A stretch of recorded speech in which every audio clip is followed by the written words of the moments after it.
கலங்காதே, சரியான நேரத்தில் இயேசு வருவார். இயேசு கிறிஸ்துவின் இனிய நாமத்தில் அன்பின் நல்வாழ்த்துக்கள்.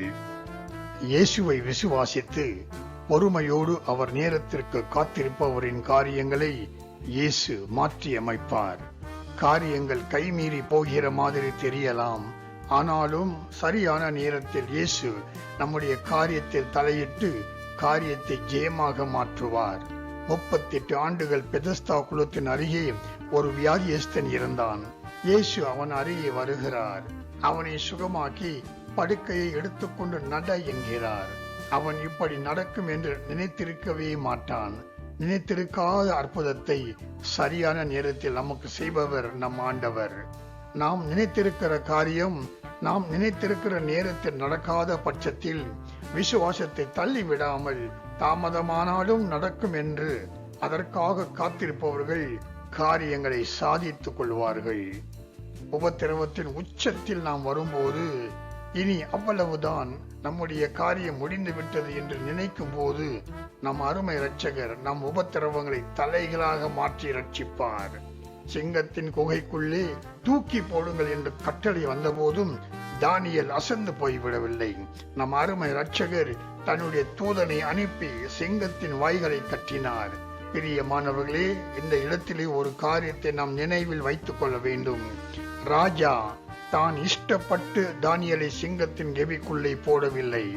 தானியேலை தங்களுக்கு எதிரியாய் பார்க்கும் எதிரிகள் அவனை சிங்கத்தின் குகையிலே போட வேண்டும் என்று ராஜாவிடம் நயவஞ்சமாக ஒப்புதல் பெற்றுக்கொண்ட காரணத்தினால் ராஜா கட்டளை பிறப்பிக்கிறான். தானியேலை காப்பதற்காக சூரியன் அஸ்தமிக்கும் வரையில் ராஜா பிரயாசப்பட்டு தோல்வி அடைந்தான். முடிவாக ராஜா தானியேலை சிங்கத்தின் கெபிக்குள் தூக்கி போட கட்டளை கொடுக்கிறான்.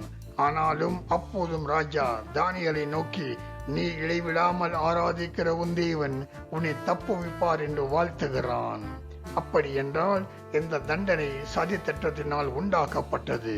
சதி திட்டத்தினால் உருவாக்கப்பட்ட எந்த ஆயுதமும் வாய்க்காமல் போகும். எதிரிகள் நினைத்திருக்கலாம் நாம் நினைத்ததை சாதித்து விட்டோம் என்று. ஆனால் தேவனுடைய திட்டம் அதுவல்ல.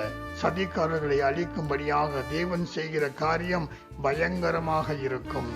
நாம் சிங்கங்களிடம் பேச முடியாது, ஆனாலும் தேவனுடைய தூதர்கள் சிங்கங்களோடு, சிங்கங்களே, நீங்கள் பசியாய் இருப்பது எனக்கு தெரியும். பொழுது விடியும் வரை பசியை பொறுத்து கொள்ளுங்கள்.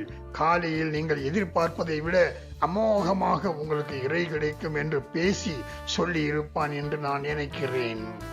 மனிதர்களாகிய நாம் சொல்வதை கேட்க மாட்டோம், ஆனால் மிருகங்களோ சொல்வதை கேட்டு அப்படியே கீழ்ப்படியும். தூதனுக்கு கீழ்ப்படிந்த சிங்கங்கள் பொழுது விடியும் வரை வாய் கட்டப்பட்ட சிங்கங்களாய் தானியேலை சுற்றி சுற்றி வந்திருக்கும்.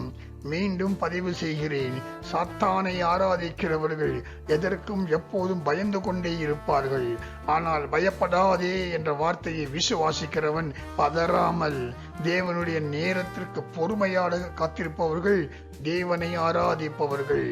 ஒருவேளை நமக்கு தீங்கு நடந்து கர்த்தர் கைவிட்டது போன்று தோன்றினாலும் நமக்கு ஏற்பட்ட தீங்கினால் ஒரு பெரிய நன்மை உண்டாகும் என்பதில் சந்தேகமில்லை.